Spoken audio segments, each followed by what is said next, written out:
الرجيم بسم الله الرحمن الرحيم ألم تر إلى الذي حاج إبراهيم في ربه أن آتاه الله الملك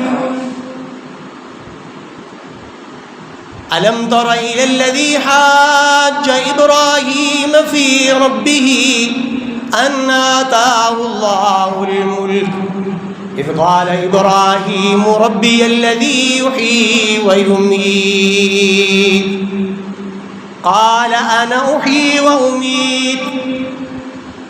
اب ابراہیم علیہ السلام ایک اللہ کی دعوت دے رہے ہیں کہ لوگوں، یہ جو تم بتوں کی پوجا کرتے ہو، یہ بت نفع نقصان کے مالک نہیں، یہ بیٹے بیٹیاں دینے ان کے کام نہیں، عزتیں اور ذلتیں دینا یہ ان کا کام نہیں، کاروباروں میں برکتیں دینا یہ ان کے اختیار میں نہیں، رزق کو وسعت دینا ان کے اختیار میں نہیں،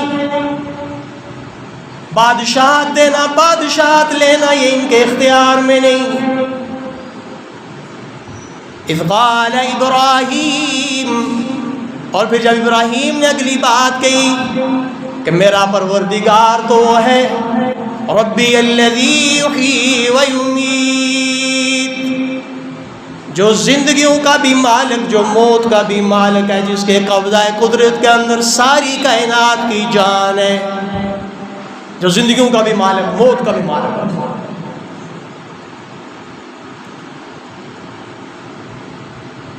قال انا احیی و امیت، عقل پہ پیش کرنے والا، وقت کے نبی کی بات کو نہ ماننے والا، نہ سمجھنے والا۔ جب ابراہیم علیہ السلام نے کہا کہ زندگی اور موت کا مالک ہے میرا رب، تو کہنے لگا میں بھی ہوں، زندگی اور موت کا مالک تو میں بھی ہوں۔ وہ کیسے؟ اس نے ایک آدمی کو پکڑا بے گناہ کو، اس کو قتل کر دیا، اور جو ایک موت کا قیدی تھا اسے رہا کر دیا۔ کہا دیکھو مرنا اس نے تھا، اس کو میں نے چھوڑ دیا، اس کو میں نے موت نہیں دی، یہ بے گناہ تھا، اس کو میں نے موت دے دی۔ ابراہیم علیہ السلام سمجھ گئے کہ یہ بیوقوف ہے، اس کی عقل کام نہیں کر رہی، تو آپ نے آگے سے ایک اور سوال ڈالا اس کو۔ قال ابراہیم فإن اللہ یأتی بالشمس من المشرق فأت بها من المغرب۔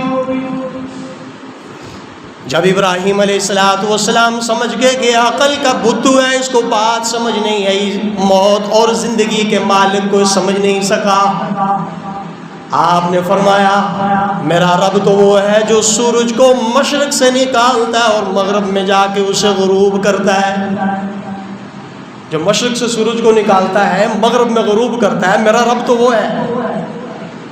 جب یہ بات سنی فَبُهِتَ الَّذِي كَفَرَ، اپنا سا منہ لے کے بیٹھ گیا، اب کوئی جواب تو تھا نہیں کہ میں یہ بھی کر سکتا ہوں، کر کون سکتا ہے بھلا؟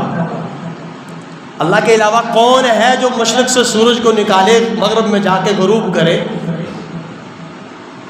ساری دنیا کی طاقتیں اکٹھی ہو جائیں نہیں کر سکتی۔ اب جس وقت ابراہیم علیہ السلام نے یہ بات کہی لاجواب ہوا، آگے اللہ نے فرمایا واللہ لا یہدی القوم الظالمین، بات سمجھ میں نہ آئے تو اس سے انکار مت کرو، اس سے تحویلیں مت نکالو۔ اللہ کہتے ہیں پھر اللہ سے مانگو، یا اللہ شکوک و شبہات میں پڑ گئے، اللہ ہدایت کا راستہ عطا فرما، اہدنا الصراط المستقیم، یا اللہ یہ گیریں کھول دے، شکوک و شبہات دور کر دے، ہدایت کا راستہ مجھے دکھلا دے۔ اللہ کہتے ہیں جو یہ تلاش نہ کرے، جو مجھ سے پھر ہدایت کا طلبگار نہ ہو، میں اسے ہدایت عطا نہیں فرماتا۔ واللہ لا یہدی القوم الظالمین۔